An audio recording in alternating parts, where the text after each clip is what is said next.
Hello students, कैसे हो आप सब। मैथ्स पढ़ रहे हो और मैथ्स पढ़ने वाले तो बच्चे हमेशा ही अच्छे रहते हैं। तो अच्छे मूड से शुरुआत करते हैं ट्राइंगल्स की। पहला क्वेश्चन हमारे सामने ये है। इसमें क्या बोल रहा है कि जो ये फिगर गिवन है इसमें बी ए सी मतलब ये जो एंगल है ये है 90 डिग्री का और A D perpendicular to B C, मतलब ये इस पे परपेंडिकुलर है। हमें ये बताना है इनमें से कौन सा सही है। अच्छा, इसमें एक प्रॉपर्टी आप ये ध्यान रखो, जो ये परपेंडिकुलर होता है ए डी स्क्वायर वो इन दोनों साइड के प्रोडक्ट के इक्वल होता है B D dot C D. अब देख लो, एक ऑप्शन आपको इसमें ये वाला मिल जाना चाहिए सी डी, ये रहा आपका सी ऑप्शन। ठीक है, आप डायरेक्ट इस तरह से कर सकते हो, लेकिन हम सॉल्व करेंगे तो कैसे करेंगे। देखो, जब भी इस तरह के ट्राइंगल मिले तो एक बार तो आपने ट्राइंगल ले लिया, ट्राइंगल बी ए सी, पूरा बड़ा ट्राइंगल ले लिया। फिर एक बार ये छोटा वाला ट्राइंगल ले लो। इसमें देखो ए क्या था 90 डिग्री का और एंगल 90 वाला हमने बीच में ले रखा था। इसमें देखो हमने ए डी बी लिया हमने, तो इसमें जो डी है वो बीच में आना चाहिए और बी की पोजीशन दोनों में सेम होनी चाहिए। तो इसमें पहले बी है तो ट्राइंगल बी डी ए ये हो जाएगा और ये कैसा होगा, सिमिलर हो जाएगा। ठीक है, इतना समझ गए। आप एंगल के नाम लिखना चाहो तो भी लिख सकते हो। अब अगर हमने ये वाला ले लिया और ये पूरा बड़ा ले लिया तो बी ए सी पूरा ले लिया। अब ये किसके सिमिलर होएगा, देखो इसमें ये सी तो कॉमन है और सी इसके लास्ट में, तो सी हमेशा लास्ट में हो गया। अब बी ए सी में ए 90 का है, ए 90 है तो 90 यहाँ पे डी है तो डी आ जाएगा बीच में। और अब कौन सा पॉइंट बचा, ए बचा, तो ए डी सी हो गया। तो अब देखो, जो बी ए सी है वो बी डी ए के सिमिलर है और जो बी ए सी वो ए डी सी के भी सिमिलर है। तो इसका मतलब ये हुआ कि ये दोनों ट्राइंगल भी आपस में कैसे सिमिलर होंगे। Triangle B D A similar triangle A D C. ठीक है, अब हमने क्या किया, हमने ले लिया बी डी, तो यहाँ पे हमें क्या लेना होगा, ए डी इक्वल टू, अच्छा जो इधर प्रोपोर्शन है वही अदर साइड में भी यही प्रोपोर्शन लगेगा। अब मैंने क्या किया, यहां से मान लो हमने ले लिया ए डी, ये रहा ए डी, तो इधर क्या आएगा सी डी। अब इनको क्रॉस मल्टीप्लाई करोगे तो इसको इससे किया तो ए डी स्क्वायर आ गया और इसको इससे करेंगे तो B D into C D, ये आ जाएगा। इसका मतलब हमारा कौन सा ऑप्शन, सी ऑप्शन सही होगा। इसमें क्या दे रखा है, एक रोम्बस है, तो हमने इस तरह से एक रोम्बस बना लिया। इसके दो डायगोनल है, एक है 16 का, ये हो गया 16 और ये है 12 का। अच्छा, इसके जो डायगोनल्स हैं तो एक दूसरे को बाइसेक्ट करते हैं 90 डिग्री पे। तो ये अगर हमने डायगोनल 12 लिया तो ये कितना आ जाएगा 6। ये अगर हमने पूरा 16 लिया तो ये 8, ये भी 8। ये देखो पाइथागोरस थ्योरम आप इसमें लगाओगे तो ये हाइपोटेन्यूज अगर आप निकालोगे तो ये कितना आ जाएगा, एक मैंने ले लिया ये इसकी साइड, तो ये कितना हो जाएगा, root of 6 square plus 8 square, तो ये कितना हो गया 36 प्लस 64, तो एल की वैल्यू कितनी आ जाएगी 10 सेंटीमीटर। तो कौन सा ऑप्शन सही होगा हमारा, बी ऑप्शन सही होगा। इतना समझ गए होंगे। अगला देखते हैं। इसमें दो ट्राइंगल दे रखे हैं, एक ट्राइंगल ए बी सी है, ये मैंने ए बी सी ले लिया। दूसरा है ई डी एफ, तो इनकी पोजीशन हमें ध्यान रखनी है, ए के साथ ई की पोजीशन ई और ये डी और ये एफ होना चाहिए। और इनकी जो साइड होंगी वो किस प्रोपोर्शन में होंगी, A B upon E D equal to B C upon D F equal to A C upon E F. ये समझ गए आप। पहले हम इस ऑप्शन को देख लेते हैं। इसमें क्या है बी सी और बी सी के साथ में क्या आना चाहिए, डी एफ आना चाहिए। ये हो गया। इधर क्या है ए सी, ये रहा ए सी और ए सी के अपॉन में ई एफ होना चाहिए, मतलब ये तो स्टेटमेंट सही है। देखो B C upon D F, ये इधर लेके आएंगे और इसको इधर कर दिया, इसका मतलब ये सही है। इसको देखते हैं, इसमें मैंने ले लिया ए बी अपॉन, अब ए बी और इसमें क्या होना चाहिए डी ई, डी ई देखो A B upon D E, ये तो सही है। अगला पार्ट देखते हैं, इसमें क्या है ए सी, और ये ई एफ इसके अपॉन में आ जाएगा ई एफ। तो यहाँ से देखो ए सी और ई एफ, ये भी सही है। अगला देखो बी सी, यहाँ पे देखो बी सी, अब ये बी सी है, बी सी के अपॉन में क्या आना चाहिए ई एफ। मतलब इधर इस ट्राइंगल का पार्ट ले लिया और दूसरी नीचे वाला इसका पार्ट ले लेंगे। तो इधर बी सी ले लिया तो इसके अपॉन में क्या आ जाएगा ई एफ। तो देखो बी सी ई एफ कहाँ आ रहा है, बी सी के तो प्रोपोर्शनल क्या होगा डी एफ होएगा, मतलब यही ऑप्शन आपका सही होगा, क्योंकि इसमें क्या पूछा गया था नॉट ट्रू, मतलब ये फॉल्स है। तो आगे हमें चेक करने की जरूरत ही नहीं, अगर करना चाहो तो इस तरह से आप चेक कर सकते हो। इस क्वेश्चन में दो ट्राइंगल हैं ए बी सी और पी क्यू आर, और इनकी जो तीनों साइड हैं वो प्रोपोर्शनल। तो देखो A B upon Q R और बी सी है, और यहाँ पे क्या है पी आर। अच्छा, इन दोनों में कॉमन क्या है बी है, और इन दोनों में कॉमन क्या है आर है। तो हम इसका ट्राइंगल कैसे लिख लेंगे, अगर मैंने ट्राइंगल ए बी सी लिया तो इसका ट्राइंगल, अब देखो हमने कॉमन वाला दोनों के बीच में लिख लिया है, तो इधर भी कॉमन वाला किस में लिख लेना है बीच में। तो आर आर मतलब 3 पोजीशन मिलेगी, तो आर आ जाएगा बीच में। अब आप समझो कि इधर मैंने ए बी लिया और इधर आर, तो यहाँ पे आ गया, तो क्या आना चाहिए क्यू आना चाहिए, और इधर क्या हो जाएगा बचा क्या पी। अब यहाँ पे देखो P Q R P Q R P Q R P Q are, तो इसको हमने ना पी क्यू आर बना लेना है। तो पी क्यू आर, तो हम इसकी पोजीशन चेंज करेंगे, वैसे ही इधर चेंज करनी पड़ेगी। तो देखो पी हम आगे ले आए तो इधर सी आगे आ जाएगा, फिर आर बीच में है, सॉरी क्यू को बीच में ले आए तो इधर ए को बीच में ले आएंगे। अब इधर आर हो गया और इधर क्या बचा बी बचा, मतलब सी ए बी। अब देख लो कौन सा ऑप्शन सही है, हमारा ए ऑप्शन सही होगा, P Q R similar to C A B. यहाँ पे भी हमने सी ए बी ले लिया, तो हमारा कौन सा ऑप्शन सही है ए ऑप्शन। क्वेश्चन नंबर 5 में आप देख रहे हो कि जो ये साइड है ए पी जो है वो इसकी डबल है, इसी तरह से जो आपकी डी पी है वो सी पी की डबल है। तो इसका मतलब क्या है, पहले हमने दोनों बड़ी साइड ले ली। अगर हम यहाँ पे ए पी अपॉन डी पी करें तो कितना हो जाएगा 6/5 हो जाएगा। इसी तरह से दूसरा हमने ले लिया B P upon C P, अगर कर लें तो कितना आ जाएगा 3/2.5। अगर हम इसको चेंज करेंगे 6/25 आ गया, तो 5 6 जा और 5 5 जा। तो आप ध्यान दो कि ये दोनों रेशियो कैसे आ गए, सेम आ गए। अब हम ये ट्राइंगल ले लेंगे, in triangle A P B लिया तो ए पी आ गया। अब हमें दूसरे में क्या लेना D P, and triangle D P, तो डी पी सी होना चाहिए, ठीक है। अब यहाँ से देखो ये दोनों कैसे हैं प्रोपोर्शनल है, मतलब A P upon D P equal to B P upon C P, दोनों कितने हैं 6/5 है, ठीक है। इसी तरह से ये दोनों वर्टिकली अपोजिट एंगल हो गए, angle A P B equal to angle D P C, ये कितने हो गया 50 डिग्री हो गया वर्टिकली अपोजिट एंगल।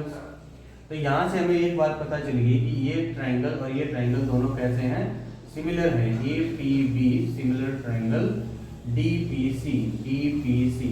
तो इसका मतलब क्या हुआ कि इनके जो कोरस्पॉन्डिंग एंगल्स हैं वो इक्वल हो जाएंगे। तो देखो हमें क्या निकालना है बी निकालना है, और बी किसके इक्वल है, बी हमारा सी के इक्वल है, बी किसके इक्वल है सी के इक्वल है। अब हमारे पास सी एंगल कितना है, तो देखो ये 30 है ये 50 है, तो कितना हो गया 80 हो गया, तो ये कितना आ जाएगा 100 डिग्री। तो जितना सी होगा उतना ही बी होगा, मतलब एंगल बी हमें कितना मिल जाएगा 100 डिग्री। अब देख लो कौन सा ऑप्शन सही है, हमारा डी ऑप्शन सही होगा। अच्छा, जैसे मैंने लिख के बताया, आप डायरेक्ट फिगर में भी करके देख सकते हो। इससे क्या है एमसीक्यू टाइप क्वेश्चंस में आपका टाइम बचेगा। फिर क्वेश्चन नंबर 6 हमारे सामने ये है, इसमें दो ट्राइंगल हैं, ये दो ट्राइंगल हैं, इसमें क्या है डी और क्यू इक्वल है, तो मैंने ये डी ले लिया और ये मैंने क्यू ले लिया। इसी तरह से आर और ई इक्वल है, तो मैंने इसमें तो ई ले लिया, इसमें ये आर ले लिया, तो ये क्या हो जाएगा एफ डी ई बन जाएगा और ये बन जाएगा पी क्यू आर। ठीक है, अब यहाँ से समझो आप ई एफ ये रहा E F upon P are, ये वाला तो सही। इस साइड देखो तो किसके इक्वल होएगा डी एफ, तो ये रहा D F upon P Q मतलब ये सही है। अब हमें इसमें बताना है नॉट ट्रू। अब इसमें देखते हैं D E upon P Q तो नहीं है, मतलब ये हमारा गलत हो गया। ठीक है, अगर आप चाहो तो आगे चेक करना चाहो तो कर लो अगर टाइम हो। ठीक है, नहीं टाइम है तो आप इसको टिक करके आओगे तो भी आपका सही हो जाएगा। इसको देखते हैं D E upon Q are, मतलब ये हिस्सा तो सही है। D F upon P Q ये भी सही है। अगला देखें ई एफ ये अपॉन आर पी, ये हिस्सा तो सही। इसको देखते हैं D E upon Q are, ये भी सही है। तो इसका मतलब हमारा ऑप्शन कौन सा सही होगा? बी ऑप्शन सही होगा, क्योंकि इसमें पूछा गया था नॉट ट्रू, कौन सा सही नहीं है। क्वेश्चन 7 में ए बी सी और डी ई एफ दो ट्राइंगल हैं। इसमें बी इक्वल टू ई है और एफ इक्वल टू सी है, मतलब दो एंगल इक्वल हैं और दो साइड का रेशियो दे रखा है। क्या दे रखा है? रेशियो। ध्यान रखना, इक्वल नहीं दे रखे हैं, रेशियो दे रखे हैं, तो ये कॉन्ग्रुएंट तो होएगा ही नहीं। ये क्या होगा? कॉन्ग्रुएंट तो होएगा ही नहीं, कॉन्ग्रुएंट नहीं होगा। और जिसमें दो एंगल अगर इक्वल हो जाए तो सिमिलर तो होएगा, तो ये सही है। अच्छा, अब आप देखो जो कॉन्ग्रुएंट होते हैं वो सिमिलर भी होते हैं, तो ये स्टेटमेंट अगर आपसे वैसे भी पूछ ली जाए तो भी गलत करके आना है, क्योंकि all congruent triangles are similar तो होते ही हैं, तो ये तो वैसे ही गलत हो गई। अब ये कह रहे हैं सिमिलर बट नॉट कॉन्ग्रुएंट, बिल्कुल सही बात, सिमिलर तो है बट कॉन्ग्रुएंट नहीं है, मतलब बी ऑप्शन हमारा सही होगा। ठीक है, बाकी अगर आप इनको चेक करना चाहो तो चेक कर लो। नेदर कॉन्ग्रुएंट नॉट सिमिलर तो है, ये तो गलत हो गया। Congruent as well as similar, मतलब कॉन्ग्रुएंट भी है सिमिलर भी है, लेकिन यहाँ पे मैंने चेक किया था कॉन्ग्रुएंट तो है नहीं, तो ये भी गलत। तो हमारा करेक्ट ऑप्शन कौन सा होगा? B option. देखो क्वेश्चन नंबर 8 में क्या है, दो ट्राइंगल एबीसी और पीक्यूआर कैसे हैं? सिमिलर हैं, और इसका रेशो दे रखा है और हमें एरिया का स्क्वायर रेशो पूछा गया। तो area of triangle P R Q upon area of triangle B C A, मतलब इनका रेशो में निकालना है। यहाँ पे B C ratio Q R दे रखा है, मतलब बी सी, इसको रिवर्स कर लो फिर आप, ये क्या हो जाएगा? Q R upon B C, और इसका हो जाता है होल स्क्वायर। जब भी हमें एरिया का रेशो निकालना हो तो उनकी कोरस्पॉन्डिंग साइड के स्क्वायर के रेशो के इक्वल होता है। तो यहाँ से समझो, अब हमने इसको रिवर्स कर दिया तो इसका भी रेशो रिवर्स कर दो, तो ये 3/1 स्क्वायर करोगे तो 9 हमारा आंसर हो जाएगा, मतलब ये ऑप्शन हमारा करेक्ट ऑप्शन होगा। अच्छा, ये ध्यान रखना है कि जब भी साइड का रेशो दे रखा हो और एरिया का रेशो पूछा जाए तो दोनों का स्क्वायर कर दो, लेकिन अगर एरिया का रेशो दे रखा हो, साइड का रेशो निकालना हो तो स्क्वायर रूट कर लेना है। क्वेश्चन नंबर 9 में दो ट्राइंगल दे रखे हैं, ट्राइंगल एबीसी और डीएफई। तो पहले मैंने ट्राइंगल दो ऐसे बना लिए, ए बी सी। दूसरा ट्राइंगल नाम ऐसे रखना है, ए के प्रोपोर्शन या ए के कोरस्पॉन्डिंग डी कर लेना है, और बी के कोरस्पॉन्डिंग एफ हो जाएगा, और सी के कोरस्पॉन्डिंग ई कर लो। अब देखो ए कितना है? 30 डिग्री। ठीक है, अगर ए 30 है तो डी भी कितना हो जाएगा? 30 डिग्री। यहाँ से देखो सी कितना है? 50 डिग्री, सी है 50 डिग्री। अगर सी 50 है तो ई भी कितना हो जाएगा? 50 डिग्री। अच्छा, इन दोनों का सम देखा 80 डिग्री, तो ये थर्ड एंगल कितना हो जाएगा?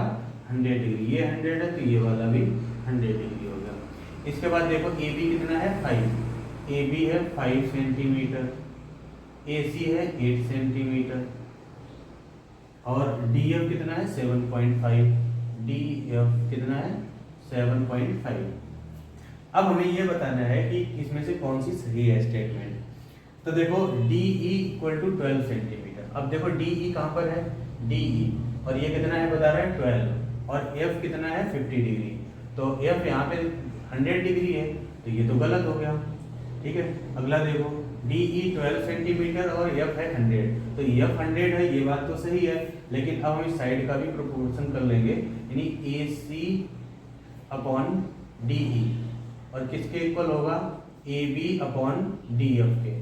तो देखो ए सी तो 8 है, डी ई हमें निकालना है और ए बी कितना है 5 और डी एफ कितना है 7.5। इसको जब जब हम सॉल्व करेंगे तो डी ई कितना हो जाएगा, ये हो जाएगा 8 मल्टीप्लाई 7.5/5, पॉइंट हटा के 0 बढ़ा लिया, 25 3 जा 25 2 जा 2 4 जा 4 3 जा 12 सेंटीमीटर। तो देखो डी ई कितना आ गया 12 सेंटीमीटर, मतलब ये स्टेटमेंट हमारी सही है। इसी तरह से आप बाकी दोनों को भी चेक कर सकते हो।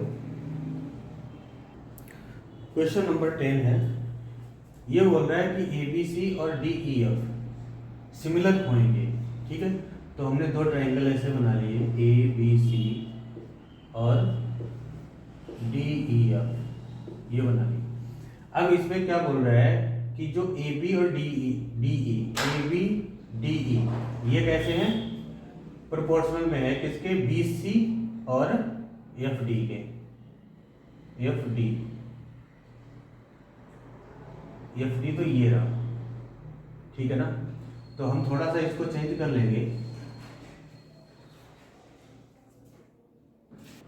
हम क्या करेंगे इनकी थोड़ी सी पोजीशन चेंज कर लेंगे। देखो डी हमने यहाँ पे कर लिया और ई हमने यहाँ पे कर लिया। तो देखो इसमें क्या है, ए बी डी ई मतलब ये और ये। इसके बाद क्या है बी सी ये रहा और एफ डी ये रहा। तो इसका मतलब क्या है कि ये दोनों साइड हैं हमारे सामने प्रोपोर्शनल, बस ये एंगल और मिल जाए, मतलब बी और डी मिल जाए, मतलब सी ऑप्शन हमारा सही होगा। क्योंकि जो भी दोनों साइड दे रखी होती हैं उनके बीच का ही एंगल अगर इक्वल होएगा ना तभी हम इनको सिमिलर बोलेंगे, अदरवाइज नहीं कहेंगे। अगर मान लो ये वाला दे दिया जाए तो हम इसको सिमिलर प्रूव नहीं कर सकते हैं। कैसे करेंगे, जो भी दोनों साइड दे रखी है उनके बीच का एंगल होना चाहिए। तो इसके बीच का एंगल बी है और इधर डी ई और एफ डी इनके बीच का एंगल डी है। तो बी और डी दोनों कैसे होने चाहिए, इक्वल होने चाहिए। देखो ट्राइंगल हमने ए बी सी ले लिया, ए बी सी। दूसरा ट्राइंगल हमने ले लिया क्यू आर पी, तो ये हो जाएगा क्यू आर पी। यहां से देखो ए बी कितना है 18 है, ए बी 18 सेंटीमीटर हो गया। बी सी कितना है 15 सेंटीमीटर और पी आर हमें निकालना है। तो ये रहा पी आर, ये हमें निकालना है। अच्छा इनका जो एरिया का रेशो दे रखा है कितना है 9/4, और तो एरिया का जो रेशो होता है उनकी साइड के स्क्वायर के रेशो के इक्वल हो जाता है। हमें चाहिए पी आर, तो देखो यहाँ पे पी आर हमें चाहिए, तो पी आर के रिस्पेक्ट में क्या आ जाएगा बी सी और इसका कर देंगे होल स्क्वायर। अब हम दोनों तरफ स्क्वायर ओपन करेंगे तो आप ऐसे लिख सकते हो B C upon P R इसका स्क्वायर और ये हो जाएगा 3/2 इसका होल स्क्वायर। तो स्क्वायर से स्क्वायर कैंसिल, तो क्या आ जाएगा बी सी की वैल्यू रख लो कितनी है 15/PR = 3/2। तो 3 बन जा 3, 3 5 जा 5 से इसको मल्टीप्लाई करेंगे तो PR कितना आ जाएगा 10 सेंटीमीटर आ जाएगा। तो हमारा ए ऑप्शन सही होगा। क्वेश्चन नंबर 12 देखो, इसमें क्या बोल रहा है कि कोई पॉइंट है एस इस पर पी क्यू पे। तो हमने एक ट्राइंगल बना लिया, इसका नाम दे दिया पी क्यू आर, और ये पी क्यू है, इस पे हमने एक पॉइंट एस ले लिया और इसको हमने ज्वाइन कर दिया। अब देखो जो पी एस है, P S equal to Q S equal to R S, मतलब ये तीनों साइड कैसी हैं इक्वल है। तो ये एंगल इस एंगल के इक्वल हो जाएगा।